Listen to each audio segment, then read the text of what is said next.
Julio Andrés Espinel Luna, profesional en psicología con especialización en psicología clínica, y pues aquí aceptando la invitación de Cono, de apoyarlos en la labor tan bonita y que aporta para hacer una mejor sociedad. Entonces pues vamos a comenzar con el tema de hoy. Para si me comentan si hay alguna falla en el sonido, me están escuchando bien. Leer una parte de un texto de un libro de Khalil Gibran,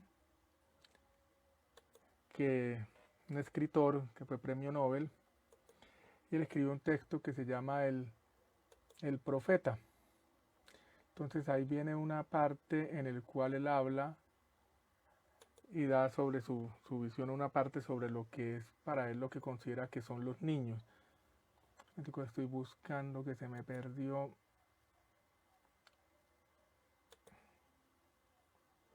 Bueno, entonces la parte, capítulo del Profeta, que se llama Los hijos. Entonces, y una mujer que abrazaba a un bebé contra el pecho dijo: háblenos de los hijos. Y el profeta les dijo: sus hijos no son suyos, son los hijos del anhelo de la vida de sí misma. Vienen por ustedes, pero no de ustedes. Y aunque están con ustedes, ustedes no los poseen. Pueden darles su amor, pero no sus pensamientos, porque ellos tienen sus propios pensamientos. Ustedes pueden alojar sus cuerpos, pero no sus almas, porque sus almas viven en la casa del día que viene, la cual ustedes no pueden visitar ni siquiera en los sueños. Ustedes pueden esforzarse por ser como ellos, pero no se esfuercen para que ellos sean como ustedes, porque la vida no va atrás ni se demora con el ayer. Ustedes son los arcos de los cuales sus hijos, como flechas vivas, son enviados. El arquero ve el blanco en el paso del infinito, y él los dobla a ustedes con su fuerza para que sus flechas vayan rápidamente y lejos. Que su torsión en la mano del arquero sea por alegría, porque mientras él ama a la flecha que vuela, también ama el arco que es estable. Khalil Gibran, el profeta. Entonces, para iniciar con este tema sobre cómo entrar en contacto con el niño, la niña interior, ¿sí? Y recordando nuestra infancia, recordando la historia de nuestra infancia para poder sanar el presente. ¿Sí? Como esto les leí en el cuento, se habla de algo muy importante, lo que nos dice Khalil Gibran, que es el proceso de la crianza, ¿sí? Para los niños y niñas. Bueno, entonces voy a hacer primero una breve introducción como para irnos poniendo en contexto sobre lo siguiente. Es innegable que la primera infancia, la infancia, es una etapa de gran importancia para las personas, ¿sí? Para la formación del desarrollo humano, ¿sí? Es la etapa donde después del parto muchos cambios se dan y hay un desarrollo tanto de lo psíquico, de lo biológico, de lo neurológico, de lo social, ¿sí? Y y de la manera en que se den ese tipo de cambios en el entorno que se den con los elementos de la crianza, eso inciden de sobremanera a posterior en la vida de la persona. Entonces podemos ver que aquí en Colombia se crearon las políticas de lo que se llama cero a siempre y los procesos de atención integral a la primera infancia, precisamente por la importancia que tiene para una mejor sociedad, una mejor humanidad, un mejor país. Entonces, quiero referir que, digámoslo, el significado basado en la etimología de crianza quiere decir cuidar y nutrir, ¿sí? Y educar a una persona desde su nacimiento hasta su adultez. Entonces, ese tipo de nutrición va con lo que es el cuidado, la atención, el aprecio, el cariño y la escucha al niño y la niña, crear un entorno de bienestar para que ese desarrollo se dé de manera favorable, ¿sí? Por eso se habla y muchas investigaciones refieren la importancia que hay en la interacción con el padre y la madre durante ese proceso de los primeros 7 años sobre todo, o de las personas que están cuidando al menor, ya que, como había dicho anteriormente, constituye bases de la personalidad y también de su desarrollo corporal, ¿sí?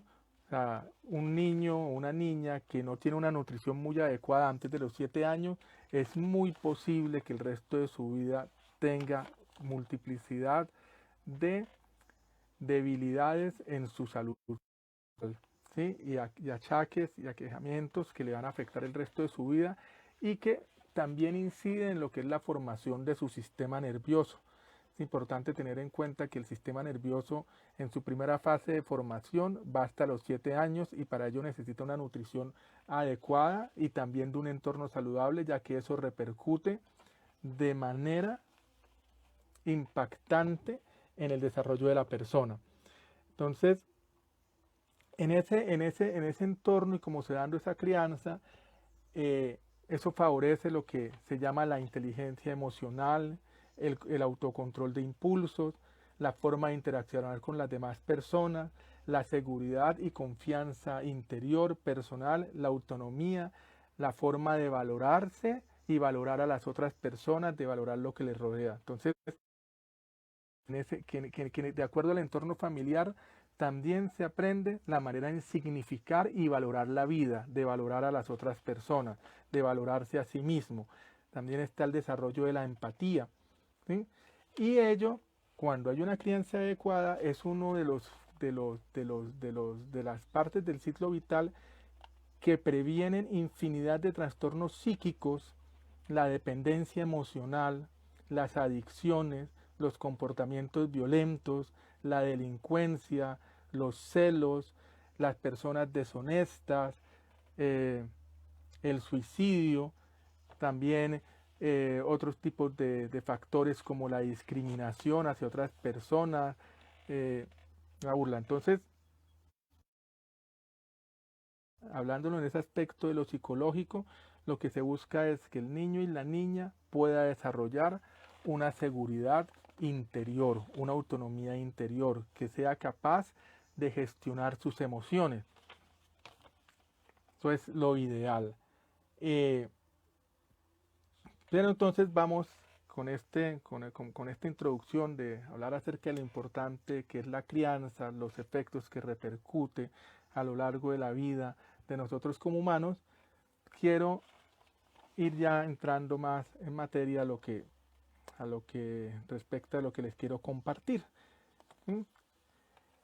Y es mirando unos datos de este año de pandemia, del 12 de marzo al 4 de abril,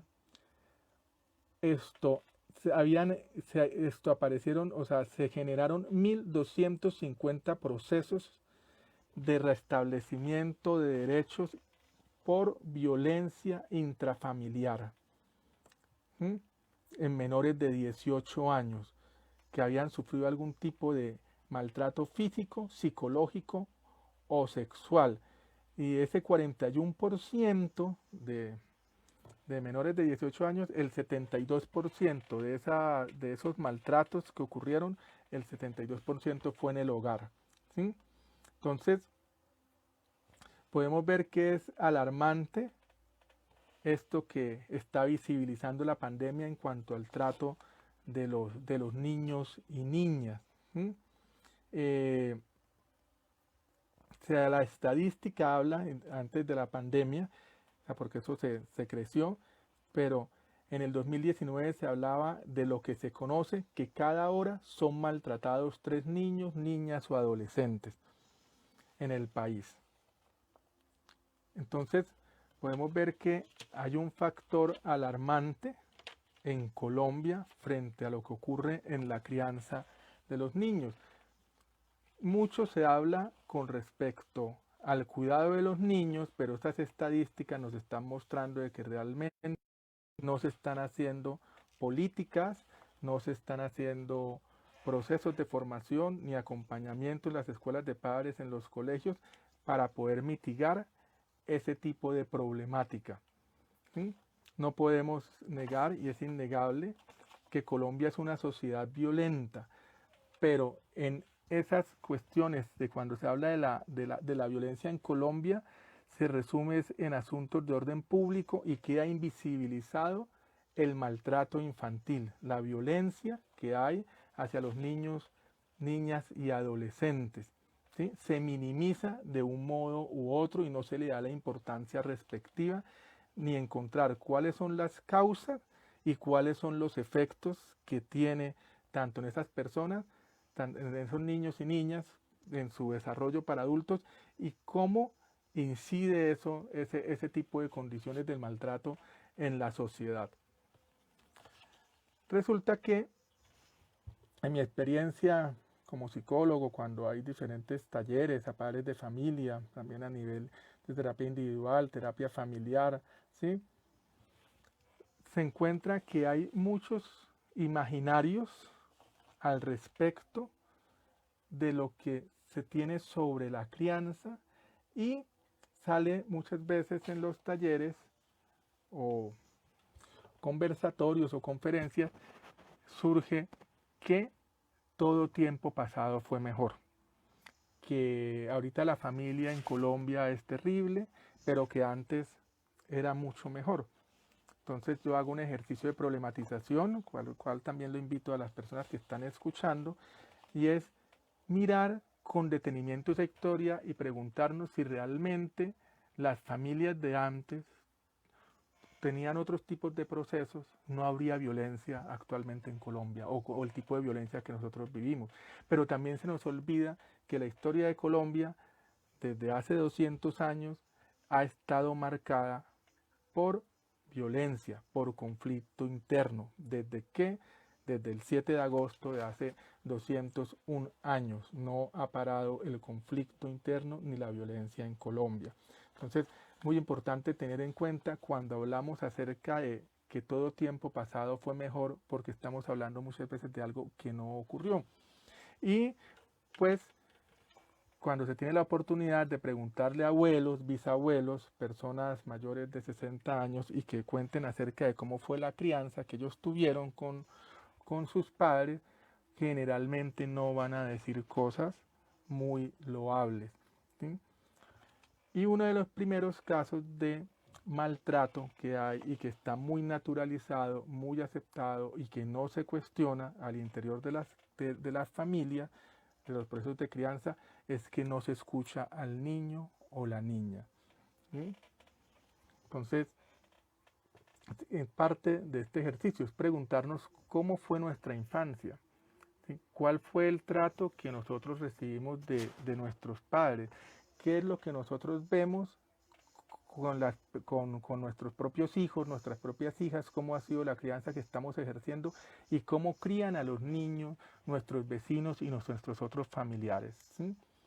Y hay multiplicidad de tratos maltratantes y violentos que son legitimados. Uno de los primeros es que no se escucha a los niños, o se les ridiculiza, se les minimiza o se les calla.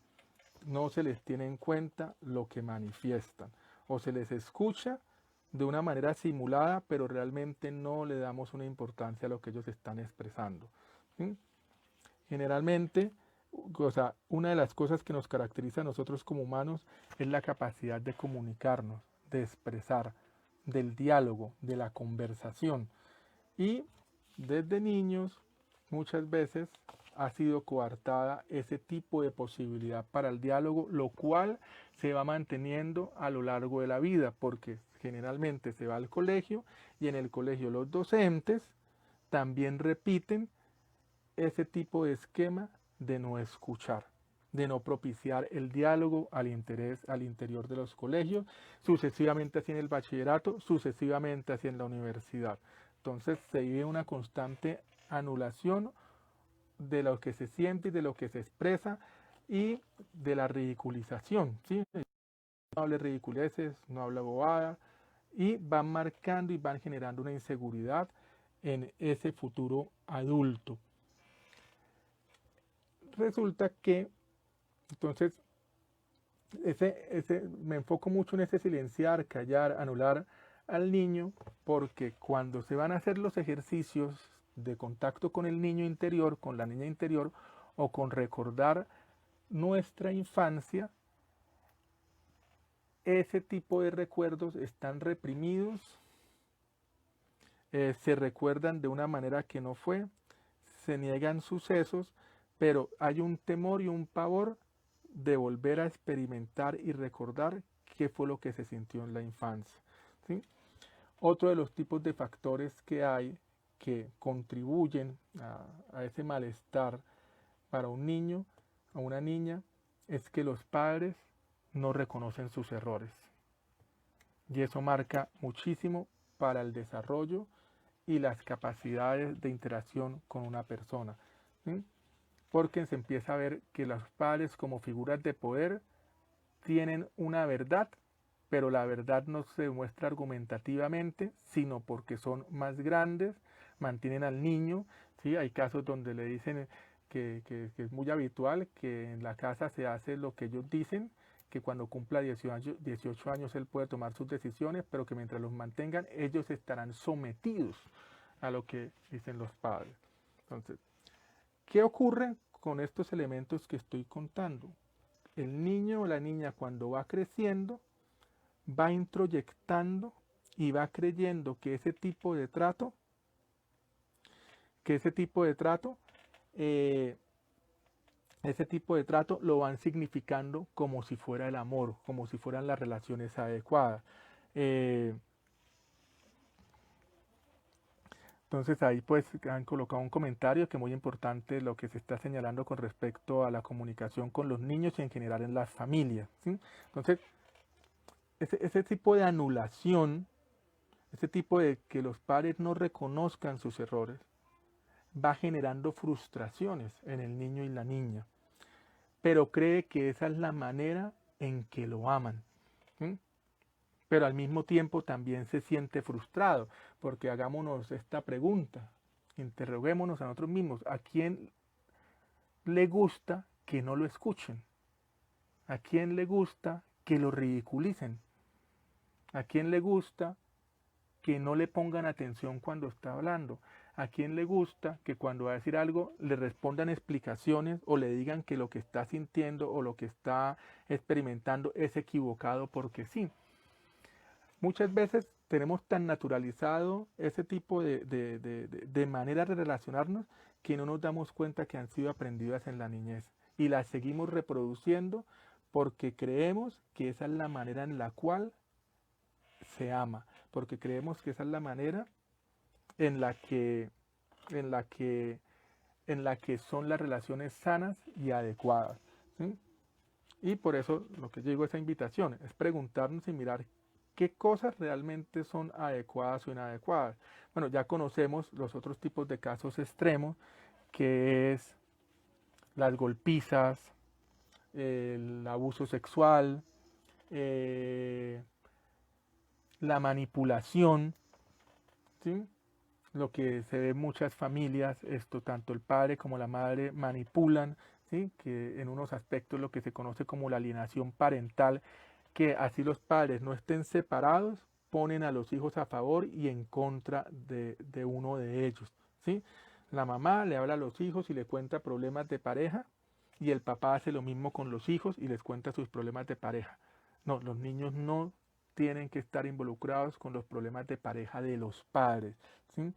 Los padres están es para resolver con los niños los problemas de crianza, no poner a los niños a favor o en contra de alguno de ellos, porque eso es un tipo de manipulación y es frustrante, ¿sí? Y eso también deja muchas secuelas a futuro, ¿sí? Entonces, ese tipo de comportamientos muchas veces están tan naturalizados que no se detectan como maltrato o como violencia. Lo mismo las golpizas. Muchas veces cuando yo he atendido ciertos tipos de situaciones de maltrato, pues he tenido la experiencia de trabajar en comisarías de familia, eh, la dificultad que hay muchas veces es que en las casas los padres y las madres o la familia no tienen normas claras de convivencia y eso dificulta mucho la interacción porque no hay normas claras, ¿sí?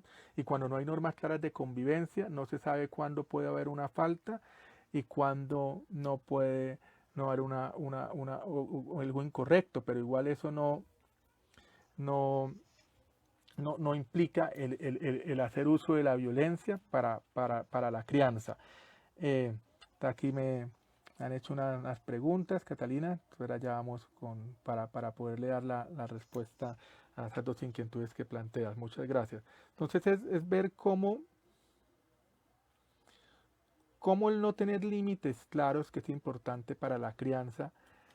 Los padres actúan de acuerdo a cómo se mueven emocionalmente. Entonces, si están de buen humor, el niño o la niña se comporta de una manera y no es reprendido o no se le llama la atención.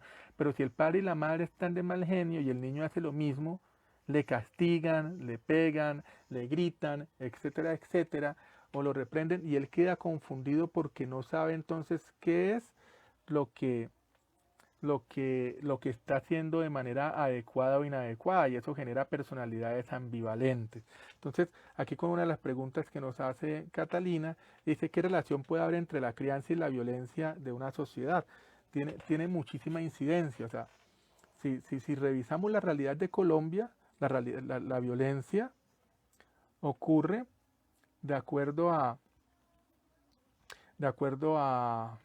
las maneras de crianza. Se genera esto que nosotros estamos viviendo en el país, por hablarlo de este presente, pero el problema que nosotros tenemos en este país no es nuevo, ¿sí? O sea, cuando hablan que el país está polarizado, si se nos olvida la historia de la violencia entre liberales y conservadores y seguimos echando para atrás, y el país ha estado polarizado, como conocemos la historia, desde Bolívar y Santander ha habido una división y una politización de las posturas, que dan a entender las dificultades que hay para el diálogo y la comunicación de las personas para poder llegar a consensos, para poder llegar a, a tener ciertos tipos de maneras de resolver problemáticas sin hacer uso de la violencia. Y eso viene de la crianza, como estoy diciendo. O sea, se habla de autoridades totalitaristas, de algunos padres y madres que impiden que el niño hable y tiene que someterse a lo que dicen los padres sin él ser tenido en cuenta. Eso, como lo he venido señalando, empieza a indicar que esa es la manera en la que se está amando o se está protegiendo y cuidando, ¿sí? Y eso muchas veces lleva a que esos malos tratos favorezcan a las personas que atentan con los derechos humanos y a la violencia, a la persona que es victimaria. Entonces, por eso hay una relación muy estrecha entre la manera en que es entre la crianza y los comportamientos y lo que se refiere con la violencia a una sociedad, ¿sí? Colombia es un país donde los trastornos mentales de muchos tipos, hay como nos están compartiendo en los comentarios del Facebook, ¿sí? Que el 88% de los niños, niñas y adolescentes se ha visto afectada en su salud mental por el confinamiento, ¿sí? Pero yo diría que no es tanto el confinamiento, sino las lógicas que hay al interior de la familia y los tratos que hay, ¿sí? Porque si el niño está en un ambiente patológico de su familia, el hecho de ir al colegio y salir le permite otros tipos de posibilidades. Ahora él está 24 horas confinado con padres que pueden ser y madres que pueden ser maltratantes o cuidadores que son maltratantes. Entonces eso eleva mucho más las tasas de malestar en los niños. Entonces, ver que si la crianza no tiene ciertos tipos de elementos como los que he estado diciendo, de afecto, de cariño, de escucha, de comprensión, de normas claras, genera personas con carencias, personas con necesidad de buscar con otras personas o con ciertos tipos de comportamientos eso que consideran que les hizo falta en su infancia. Eso ocurre de manera inconsciente. Eso se puede palpar de una manera muy notoria con lo que son las relaciones de dependencia o codependencia emocional, ¿sí? Donde la persona necesita de otra para poderse sentir estable emocionalmente. Eso se ve también en las personas en sus comportamientos de celos, por su inseguridad de creer que la otra persona los va a abandonar y que son solamente para ellos. Eso muchas veces proviene de familias donde han generado esa inseguridad y a los niños los tratan como si fueran propiedad. Muchas veces no se detecta cuando se es niño la manera en que los padres celan a los niños y niñas, ¿sí? Hay muchas maneras de celar a los niños y generar esa inseguridad y que son también maltratantes y violentas, como la sobreprotección. ¿Sí? La sobreprotección es una manera de anular a una persona que no pueda decidir, que no pueda equivocarse. El deber de los padres es acompañar las equivocaciones de ese hijo y enseñarles, orientarles y que él empiece a aprender a tomar decisiones, no que tome las decisiones de acuerdo a lo que digan los padres. Es muy llamativo y es parte también de lo que genera mucho malestar en la sociedad, la importancia que tiene para muchas personas vivir de acuerdo a lo que hace feliz a los padres y se olvidan ellos de su misma felicidad. Entonces viven vidas prestadas, ¿sí? Viven vidas que no contribuyen con la autonomía, deseando su vida para satisfacer la felicidad de sus padres. Y eso ocurre cuando hay ese tipo de crianzas que han sido maltratantes y violencias. ¿Sí? Generalmente por ese tipo de personas tienden a buscar y a compensar con ciertos tipos de actividades, con ciertos tipos de prácticas, muchas veces la marca obsesiva del poder. Entonces se pueden ver que son las personas que quieren tener un éxito comercial a como dé lugar, así le toque pisotear a las otras personas, porque necesita compensar esas carencias. Como no es seguro de sí, como no es segura de sí misma, tiene que demostrar que tiene un poder. Pero ese tipo de obsesión por el poder lo que está demostrando es una persona que tiene carencias, pero que interiores, pero que al mismo tiempo está negando lo que le ocurrió en su infancia, porque de un modo u otro hay una idealización sobre los padres.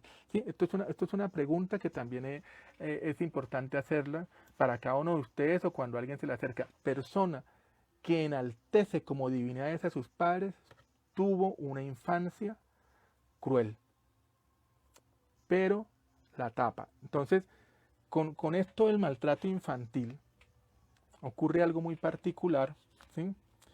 Y es como con la naturalización que hay de ciertos tipos de tratos, el niño cuando expresa que está siendo maltratado en el hogar, el niño cuando expresa o la niña que le está ocurriendo algo negativo en el hogar, se le calla también, no se le tiene en cuenta, ¿sí? Entonces se le dicen las cosas, no, es que mira lo que hacen tus papás, los papás a veces se equivocan, sí, pero que se equivoquen 3 veces a la semana por colocándole una cuchara caliente en la espalda, ¿sí?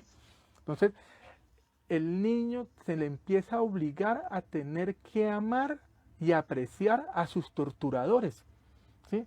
Porque viene esa idealización, nos hace olvidar que papá y mamá también son humanos y que los humanos son crueles, algunos, no todos, ¿sí? Y eso es lo que se va transmitiendo de generación en generación porque está naturalizado y legitimado. No, es que sí se cometen errores, pero la crueldad no es un error en la crianza para un niño o una niña, es una tortura, es destruir una vida. Y socialmente se legitima porque es inmoral cuestionar los comportamientos de padres, ¿sí? O de madres, o las manipulaciones que pueden hacer, y muchas veces no se comprende que muchos padres y madres son patológicos, son sociópatas o son psicópatas o son manipuladores patológicos, y eso no se tiene en cuenta, y el niño se siente desprotegido, empieza a dudar acerca de lo que siente en su cuerpo y en sus emociones para protegerlo, porque como comida y un techo, debe someterse a ese tipo de violencia. Y eso lleva de un modo u otro a amar y a defender al victimario, ¿sí? Si nos ponemos a mirar lo que ocurre en Colombia, hay una admiración por las personas violentas, ¿sí? Porque se cree que esas son las personas que protegen, ¿sí? Hay una admiración por las personas que no cumplen los derechos humanos, ¿sí? Porque creen que ese tipo de autoridad y ese tipo de anulación es lo que permite y protege y guía, pero no sé, porque ya están acostumbrados o creen que esa es la manera en que se ama, en la anulación.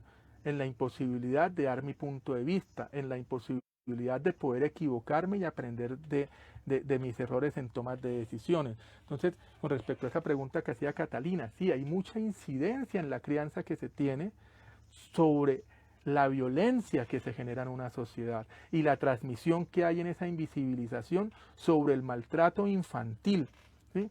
Porque los padres se vuelven intocables, los padres no se pueden cuestionar. Digámoslo, cuando en mis experiencias de comisaría de familia, recuerdo una vez el caso de una niña de 14, 15 años, que la mamá fue la que la llevó a la comisaría de familia para decir que ella era una mala hija, etcétera, etcétera, etcétera. Y generalmente cuando el niño va, se le dice así: hay que comprender a tu mamá, no seas así con ella, es que ella se estresa un poquito, pero es tu mamá y ella te ama, ¿sí? Entonces se legitima el maltrato como parte del trato de la crianza, y eso frustra mucho al niño, a la niña, como en este caso. Entonces, la mamá, evidentemente, cuando yo me entrevisté con la mamá, porque las entrevisté por separado y con la investigación que se hace con el grupo interdisciplinario, esto que la niña había tenido 2 intentos de suicidio, de la desesperación de vivir con la mamá, del trato que ella le daba manipulador, o sea, la tenía hipercontrolada. O sea, los padres se habían separado, pero la mamá, entonces ella decía: pero es que ya una vez me sacó el cuchillo, y la niña llorando: no me saqué el cuchillo, me iba a matar delante de usted porque usted a mí me desespera con ese trato que hay, ¿sí? Entonces, eso lo hace una persona que es manipuladora patológica, hacer ver que el niño o la niña es el cruel, ¿sí?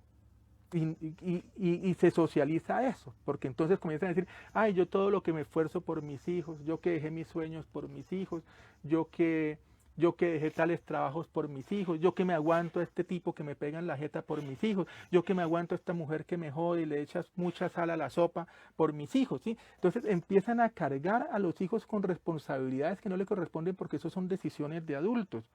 Y eso genera mucha frustración y mucha impotencia, que después desembocan en lo que se llaman los riesgos psicosociales, pandillismo. O sea, a muchas veces los padres dicen: ¿por qué a mis hijos no les gusta estar en la casa? Pues a quién le gusta estar en algún lugar que lo maltraten y no lo escuchen, ¿sí?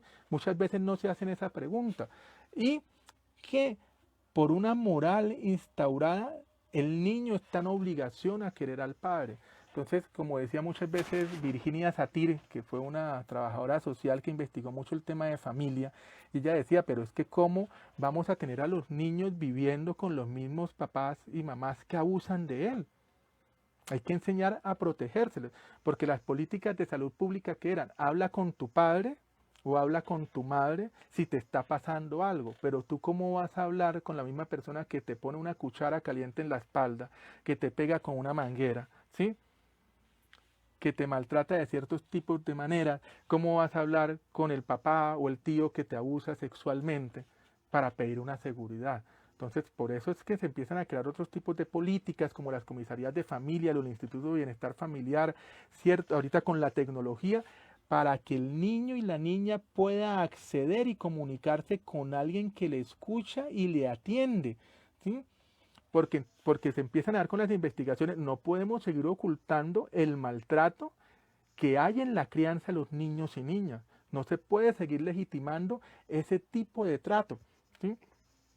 Porque eso va a generar personas con trastornos mentales, con falta de amor propio, con falta de seguridad interior, y que si tienen hijos e hijas, van a repetir lo mismo con ellos, así no lo quieran, porque es la manera en que ellos introyectaron que es la forma de amar, ¿sí?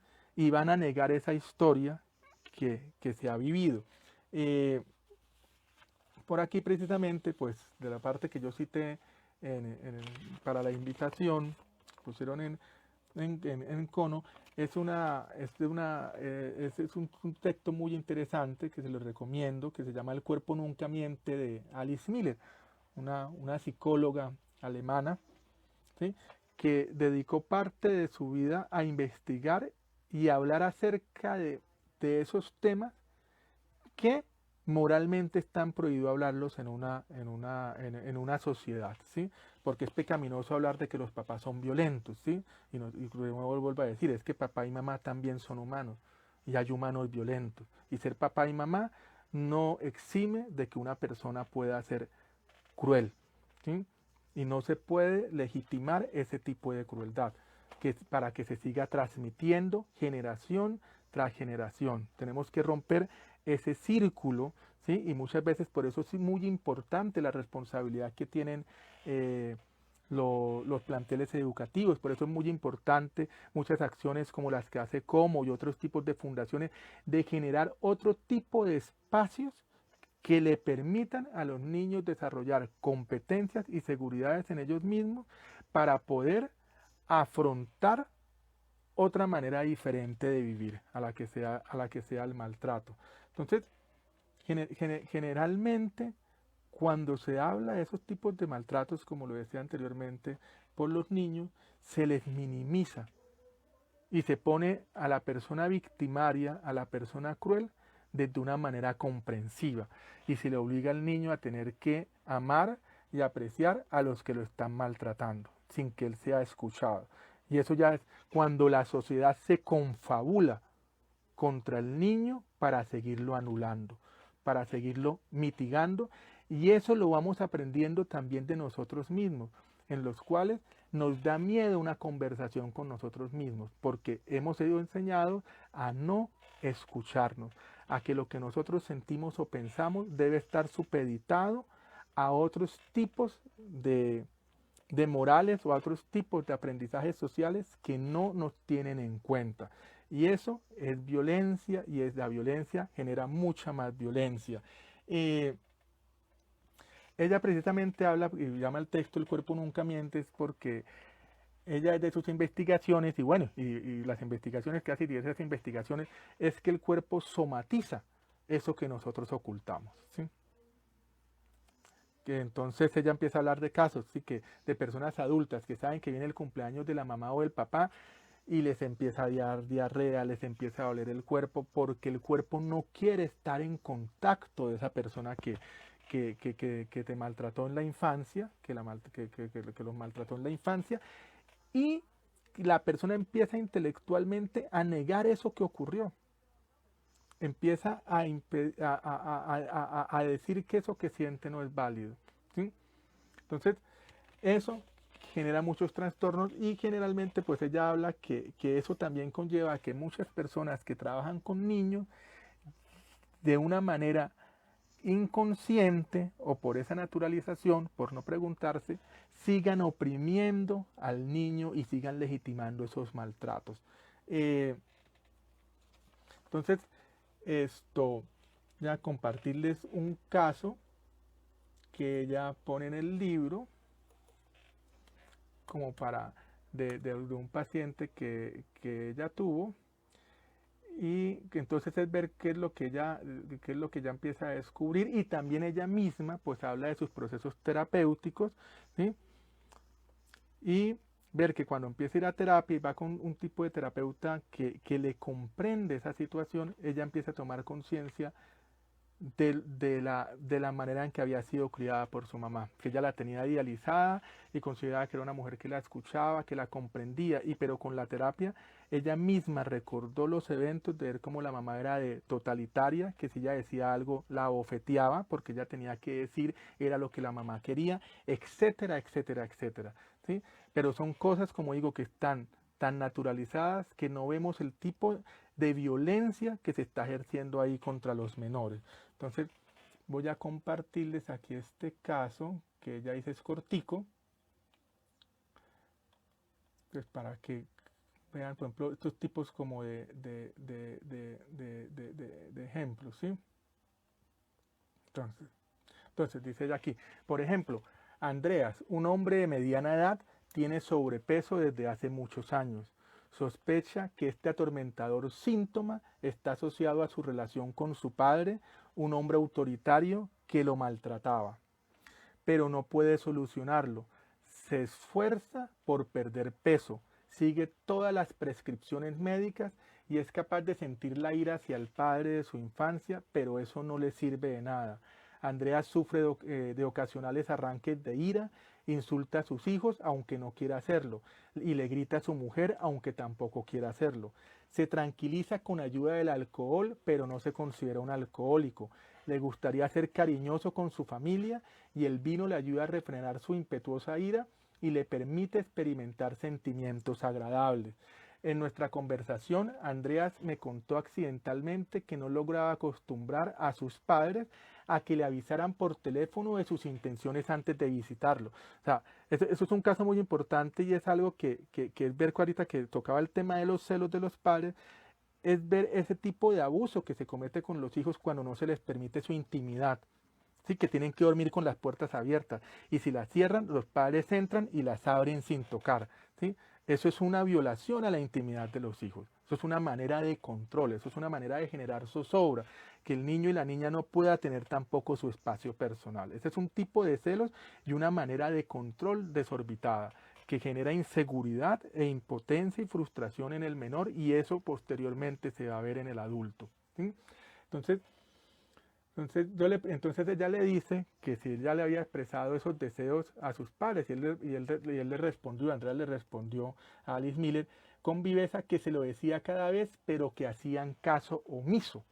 Los padres consideraban que tenían derecho a pasar por su casa porque la casa era de ellos. Yo sorprendida le pregunté que por qué decían que era de ellos. Entonces me enteré de que en realidad Andreas pagaba un alquiler por vivir en una propiedad de sus padres. Le pregunté si no habría en el mundo entero alguna casa que pudiera alquilar por el mismo precio o un poco más alto para que no dependiera de sus padres, para evitar que lo sorprendieran a cada momento y pudieran disponer de su tiempo. Entonces, con los ojos muy abiertos, me dijo que hasta ahora nunca se había planteado esa cuestión. Quizás esto resulte asombroso, pero no lo es si uno sabe que este hombre permanece inmovilizado en la situación infantil, o sea, en su infancia, quedó fijado conscientemente en este tipo de trato que recibió en su infancia, en la que debió someterse a la autoridad, la voluntad y el poder de sus absorbentes padres sin poder ver ninguna salida, con el miedo a que lo apartaran de sí. Este miedo le acompaña aún hoy y por mucho que se esfuerce por seguir los regímenes, come tanto como antes, porque su necesidad de alimentarse correctamente, es decir, de no depender de sus padres y preocuparse de su propio bienestar, es tan fuerte que solo hay una manera adecuada de satisfacerla y no es comiendo demasiado. La comida nunca podrá satisfacer esa necesidad de libertad y la libertad de comer y beber tanto como uno quiera no puede matar el hambre de autodeterminación, no puede sustituir a la auténtica libertad. Antes de despedirse de mí, Andreas me dijo con decisión que ese mismo día pondría un anuncio para buscar casa, que no le cabía ninguna duda de que pronto encontraría uno. A los pocos días me comunicó que había encontrado una casa que le gustaba más que la de sus padres y cuyo alquiler además era bajo. ¿Por qué tardó tanto tiempo en ocurrírsele una solución tan sencilla? Porque en la casa de sus padres Andreas tenía la esperanza de obtener de ellos al fin aquello que de pequeño tanto había anhelado. Pero lo que no le habían dado de niño tampoco podían dárselo de adulto. Entonces, ese es un tema que es muy importante aquí también para la pregunta que nos está haciendo Catalina, que genera el maltrato infantil en la personalidad que se está desarrollando. Entonces aquí podemos ver, esos tipos de personalidades son personas que luchan el resto de su vida para poder tener la aprobación de sus padres. Luchan el resto de su vida para que sus padres les digan que los aprecien y se comporten de una manera que no tuvieron cuando niños. Y eso muchas veces no ocurre, pero sí genera una vida torturante. Entonces es lo que está planteando aquí Liz Miller de este caso, ¿sí? que él hacía todo lo posible para complacer a sus padres, para poder tener una aprobación de ellos, una felicitación de ellos, lo cual no había ocurrido. Lo que seguían era seguirlo sometiendo, seguirlo teniendo bajo su poder y bajo su control. ¿Sí? Entonces, como vemos, yo conozco personas de 40, 50 años que tienen, por decirlo, hablándolo desde lo económico, buenos salarios y tienen que llamar todos los días al papá y la mamá para saber qué ropa se ponen. ¿Sí? Entonces, es mirar qué está ocurriendo ahí, pero socialmente se dice, qué tan buen hijo, qué tan buena hija. Mire cómo cuenta con los papás para todas sus decisiones, ¿sí? Por eso comencé con el cuento de Khalil Gibran, ¿sí? Nosotros como hijos y los padres también como hijos deben salir es a realizar sus sueños, sus aspiraciones, ¿sí? No pueden salir a vivir la vida para hacer felices a otras personas, ¿sí? De manera como objetivo existencial, ¿sí? La felicidad es un asunto que es personal.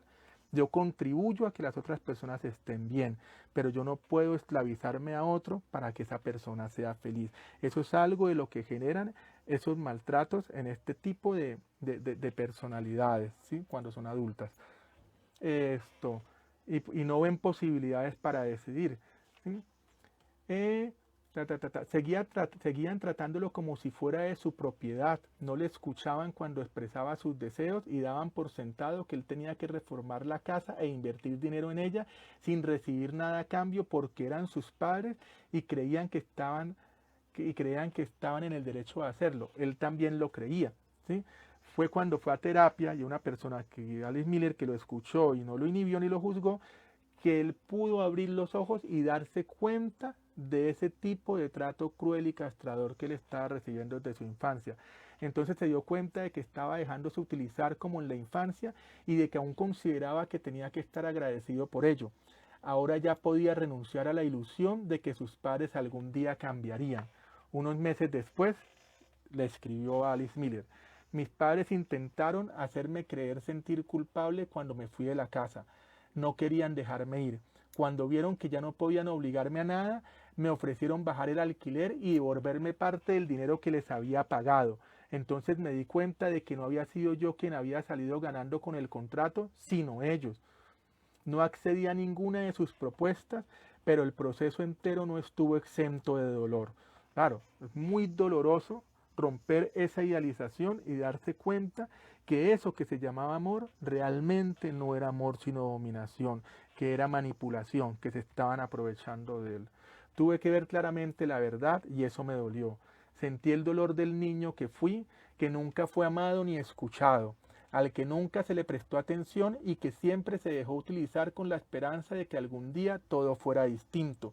Y entonces ocurrió el milagro, y cuanto más sentía eso que él tenía reprimido y que había olvidado de su infancia, esas sensaciones de malestar, más adelgazaba. Ya no necesitaba el alcohol para velar por sus sentimientos, tenía la cabeza clara y cuando a veces surgía la ira, sabía contra quién iba dirigida, no contra sus hijos ni con su mujer, sino contra sus padres, a los que ahora podía privar de mi amor, de su amor. Me he dado cuenta de que ese amor que Andrea sentía por sus padres no era otra cosa que la ansia nunca satisfecha de ser amado. Tuvo que renunciar a ella. De pronto ya no necesitaba comer tanto como antes, estaba menos cansado, volvía a disponer de energía y eso también se reflejó en su trabajo. Con el tiempo también mi ira contra mis padres ha disminuido porque ahora me proporciono a mí mismo aquello que necesito y ya no espero que ellos me lo den.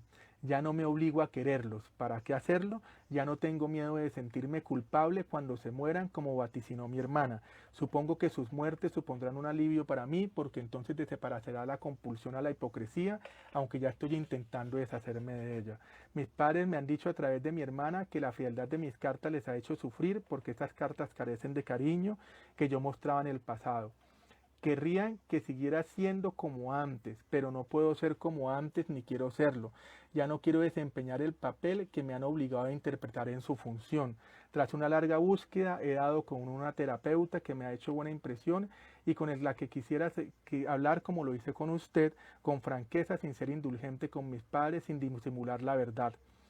Sin disimular mi verdad. Y con todo esto estoy contento de haber podido tomar ese tipo de decisiones, de abandonar esa casa que durante tanto tiempo me han tenido ligado a esperanzas irrealizables. Entonces es ver cómo ese tipo de situaciones maltratantes y violentas en la infancia crean personas con miedo a tomar decisiones, a ser autónomas, a quedar atrapadas en una vida artificial. Sorprendente cuando llegan ese tipo de casos a consulta, cuando yo he atendido, y también con amigos y amigas que se comparte. Y cuando comienzan a darse la posibilidad, por decir, de no ir a una Navidad o un 31 de diciembre, que en varias familias, eso son reuniones sumamente tóxicas, sumamente patológicas y de malestar, y optaron por no ir a esas fiestas, no sentirse culpables, y eso les hace sentir un bienestar, ¿sí? Como las visitas obligadas que hay que hacer los fines de semana a los padres que llaman a las 5 de la mañana, casi todos los días para interrumpir el sueño de sus hijos ya adultos, ya profesionales, etcétera, etcétera. Son maneras de control, son maneras de seguir manteniendo la violencia. Entonces, ¿qué se dice? Pues desconecta el número, desconecta el teléfono, ¿sí? Entonces, ver que hay posibilidades para poder contrarrestar y poner límites. O sea, con esto que yo estoy diciendo no es que es ir a pelearle a los papás, no, es marcar también ciertos tipos de límites y distanciamientos que permitan salir de ese tipo de relaciones tóxicas y patológicas que tanto. Aquí con las personas que estoy viendo, pues no sé si de pronto quieran escribir alguna pregunta o algo, aprovechando pues, estos últimos minutos que quedan de la charla, como alguna pregunta, alguna inquietud, para ver cómo puedo colaborar para respondérsela. No sé si tienen alguna inquietud.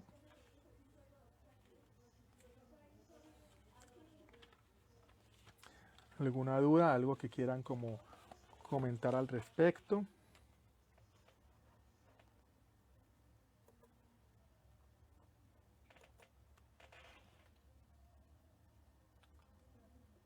Algo sobre la crianza.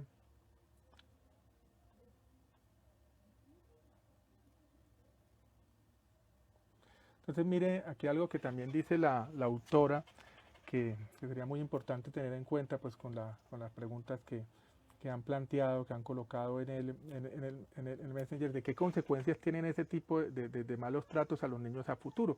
Aquí dice Alice, miren lo siguiente: llamo malos tratos a este tipo de educación basada en la violencia, porque en ella no solo se le niega al niño sus derechos de dignidad y respeto por su ser, sino que se le crea, además, una clase de régimen totalitario en el que les es prácticamente imposible percibir las humillaciones, la degradación y el menosprecio de los que ha sido víctima, y menos aún defenderse de estos. El adulto reproducirá después este modelo de educación con su pareja y sus propios hijos, en el trabajo y en la política. O sea, no es secreto que en Colombia la cantidad de acoso laboral y maltrato laboral es grandísima. El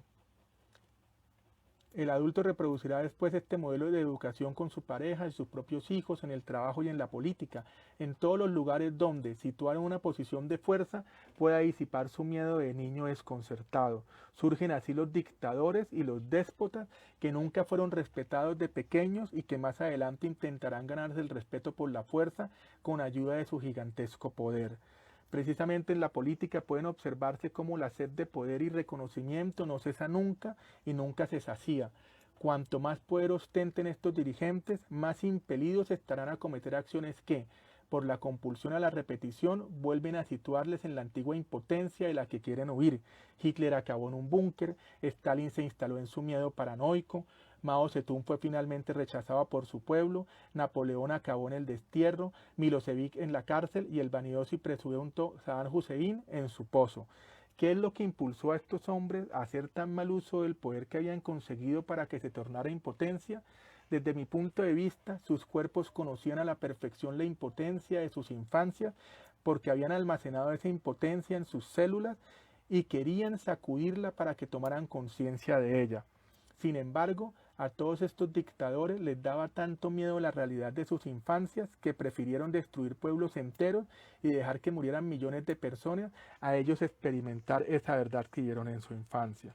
Entonces, para ir terminando esta conferencia, agradeciendo también la invitación de la organización CONO, también es importante que ellos están haciendo una campaña, ahorita ellos compartirán el link, para recoger unos fondos para unas actividades que están haciendo. Entonces, pues para que estén atentos a la página y quienes quieran colaborar con esta causa tan bonita que ellos están haciendo, puedan participar. Entonces, ¿Cuáles pautas de crianza son importantes? ¿Sí? En primer lugar, creería yo que las personas que van a ser padres y madres, ¿sí? hayan primero logrado sanar y tomar conciencia de lo que tienen negado que ocurrió en su infancia para que no lo vuelvan a reproducir de otra manera, ¿sí? Porque a veces ocurre también eso, personas que tuvieron infancias muy autoritarias, muy limitantes, cuando tienen a los hijos, se van al extremo en el cual no colocan una normatividad ni regulaciones, y eso también es nocivo, ¿sí? Entonces, es ver de qué manera se colocan ese tipo de límites, de qué manera se colocan ese tipo de acuerdos, que no sean tiránicos, no, que sean acuerdos de convivencia, ¿sí? Yo muchas veces le digo a los papaces y mamaces cuando estamos en terapias familiares o cuando hago talleres, es decirle, ustedes viven en un hogar, no en una academia militar, ¿sí? Y traten de vivir eso como un hogar, no con una rigidez, esas obsesiones que a veces hay por el orden, sí, que está bien tener el orden y organización y la higiene, pero a veces se arman unos dramas y un malestar y unas peleas por eso al interior de las casas, que precisamente los niños crecen y después cuando se van a vivir solos viven en unas porquerizas. Es una manera de castigo, ¿sí? Entonces es importante tener cómo desarrollar que esos compartires de familia se vean que es una contribución a la convivencia, no que es un castigo, no que es una... eh, sobre todo la escucha, o sea, una comunicación asertiva donde se le dé la importancia al niño y se le escuche y que cuando él plantea cosas desde su franqueza no se le trate como irrespetuoso, porque esas son las contradicciones en las que se vive en este país y lo vemos en esta realidad social. O sea, ser honesto es dar el punto de vista, no decir que se tiene una verdad absoluta sobre lo que se está diciendo, pero, pero una, una persona, pero vemos que cuando las personas son francas y sensatas, eso es un irrespeto, pero de niño te dicen que debes ser franco, que debes ser honesto, que debes decir la verdad, pero cuando tú dices la verdad, eso es amonestado, ¿sí? Entonces, imagínense qué pasa en la psiquis de un niño o de una niña con ese tipo de contradicciones, ¿sí? ¿Qué pasa cuando al mismo niño le dicen que no griten y le están gritando? ¿Sí? ¿Qué pasa cuando al niño le dicen que tiene que tener buenos tratos y le están colocando una cuchara caliente en la espalda? ¿Sí? Que dicen que el niño tiene que hablar de ciertas maneras tranquilas y los papás son acelerados, ¿sí? Es ver cómo tener esa contradicción. Lo otro de la crianza es que los padres deben mostrarse como humanos y entender que el niño también es un humano, ¿sí? Porque el término de infancia tiene una connotación que es muy desgraciada. Infante quiere decir incapaz, una persona que no es capaz. Y ese es el drama del infante, ¿sí? Pongámosle el niño y la niña. O sea, en esa etapa de la infancia es que son tratados como incapaces, ¿sí? Se les va criando, se les va educando desde esa incapacidad y llegan también a ser adultos incapaces, que tienen que depender de otras personas para poder tomar decisiones. Entonces, es parte de eso importante, es cómo los padres acompañan brindándoles seguridad y apoyo a los niños en su toma de decisiones, en preguntarle, en escucharle, no es decirle, ah, no, eso que tú vas a hacer es ridículo, eso no sirve, no. Cómo acompañarlo en que explore y que él también a través de su vivencia vaya conociendo ciertos tipos de cosas, ¿sí? Cómo enseñarle al niño y a la niña que aprenda a afrontar la realidad, que aprenda a cuidarse, pero sin el abandono, ¿sí? Porque muchas veces se cree que los niños y niñas, dejándolos solos, es que aprenden a ser independientes. No, eso es muy contrario. Para eso les recomendaría que leyeran acerca de la teoría del apego de Bowlby, donde esas investigaciones demuestran cuál es parte de la labor que deben tener los padres para el acompañamiento de los niños. Eh, pues serían como muchos tips, ¿sí? O sea, es un tema que es muy extenso, ¿sí? Eh, pero entonces, pues de nuevo agradecerle a Cono por esta invitación, por permitirme ser partícipe y compartir este tipo de temas que son importantes para poder generar una niñez favorable para que haya una mejor sociedad y sin tanta violencia. Entonces, pues, no sé si alguien tenga alguna inquietud, alguna pregunta, y, y para poder dar por terminado este tipo de conversación, alguna apreciación.